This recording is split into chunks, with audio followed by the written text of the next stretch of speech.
শুনুন আজি মা বোনেরা মা ফাতেমার ঘটনা, জান্নাত হতে পোশাক পেল দুনিয়াতে শোনো না।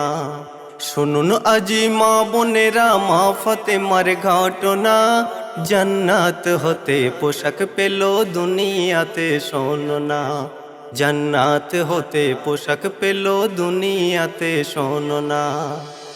এক ইহুদি কন্যার সাথে দোস্তি ছিল ফাতেমার, দোস্তি ছিল ফাতেমার। হঠাৎ করে বিয়ে হবে দাওয়াত দিল ফাতেমার, দাওয়াত দিল ফাতেমার। এক ইহুদি কন্যার সাথে দোস্তি ছিল ফাতেমার, দোস্তি ছিল ফাতেমার। হঠাৎ করে বিয়ে হবে দাওয়াত দিল ফাতেমার, দাওয়াত দিল ফাতেমার। ইহুদি কন্যা বলে ফাতেমা একটি শর্ত মেনে না।